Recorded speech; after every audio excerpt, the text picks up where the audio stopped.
artist, and as usual, I always like Dave Peterson's work.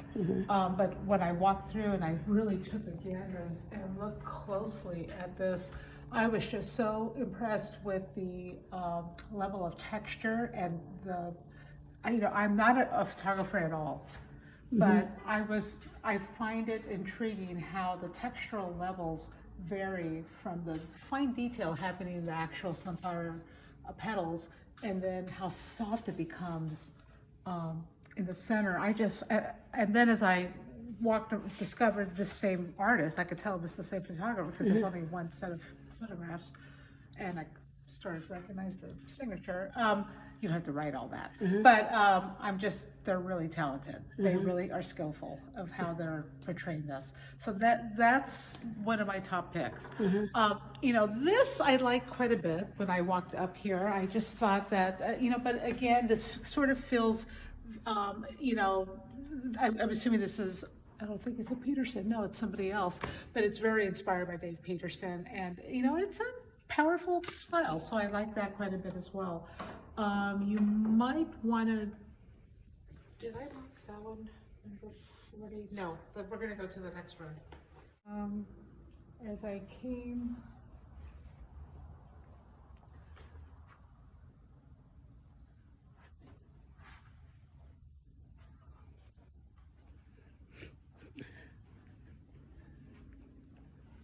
so this ceramic artist caught my attention. I think that, again, I'm intrigued and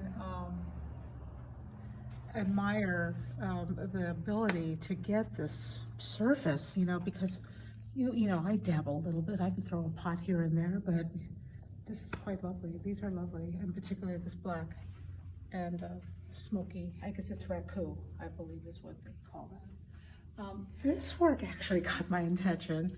The level of detail and patience, it's a radial type, symmetrical balanced composition, but I think that the way they use the design element of the beads coming in a very soft way, going to this very powerful center, it caught my attention as well.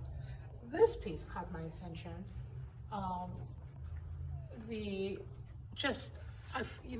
Things that I notice when I'm looking at figurative work, just because I do a lot of figurative work, if you're purposely going to abstract or somewhat alter the form, then you got to really do it intentionally and really push it all the way. And so I can tell when things are not quite accurate.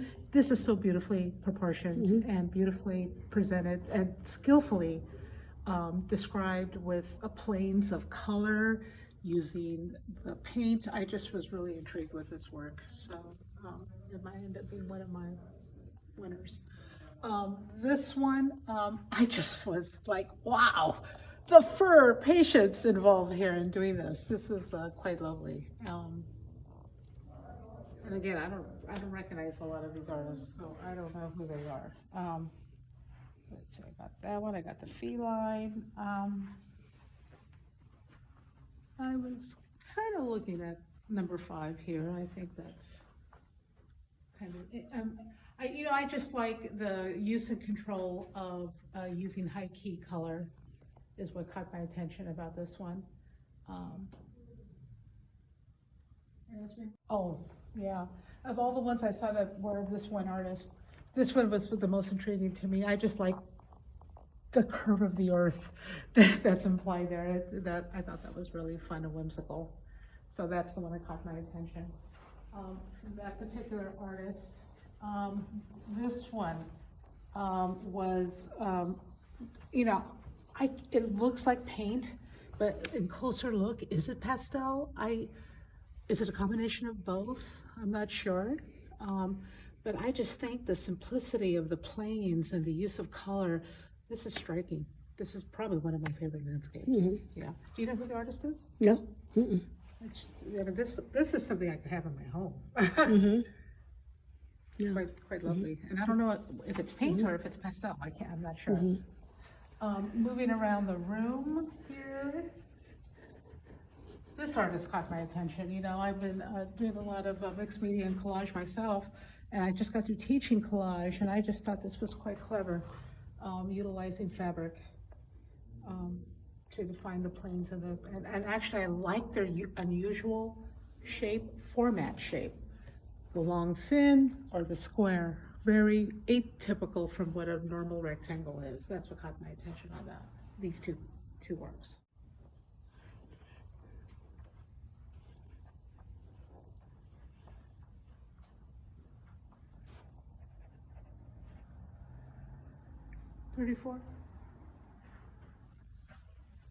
What caught my attention here was the beautiful glazing, layers and layers of color to create all this sense of depth that's happening in the lower part of the landscape and then in the sky, and the moody sky as well. So that was caught my attention.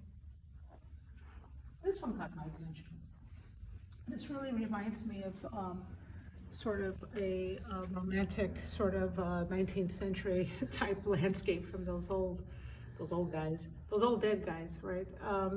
Who just the level of detail that able to accomplish in this, and yet it's very large in scale but small in size, and that's what caught my attention about this. So you got to come up close and really take a look at these details and really painstakingly, you know, hatching detail here. Quite skillful.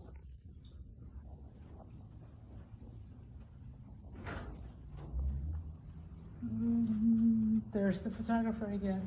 I think this might be my favorite piece by them. Look at that texture.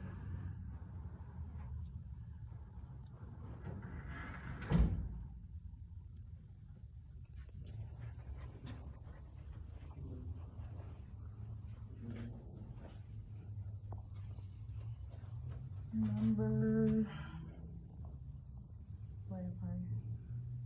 34, 36.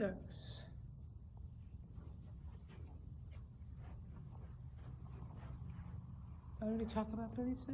Was that 36? The watercolor?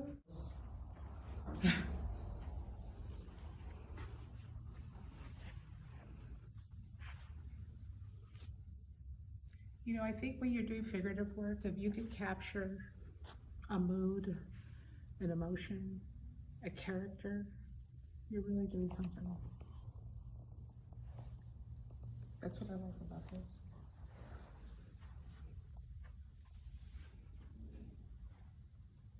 Nicely done. Nicely done. Is that yours? Is that it? Is it? Everything? No, no, that's it. Okay. But is that yours? No. Oh. No. Okay. Anyway, thank you, Sarah. You're This is Sarah Mattson with the faculty at American River College is our juror, and these are her informal comments about the artwork. Do you have an overall statement on the show? The thing I was impressed with when I did my first walkthrough was the skill level and the non-conforming. Usually I see, you know, typical things all the time, a lot of watercolors, a lot of paintings, but a lot of people are doing a lot of mixed media and collage work. I really enjoyed that. I was really impressed with that overall first walkthrough. Wow, eclectic choices here. And do you have a comment on our freshly refurbished galleries? I am so impressed when you are really moving up in the level of professional quality, a place to show. This is really becoming a premier place to be able to show. So Thank you. Nice Thank job. You. Thank you.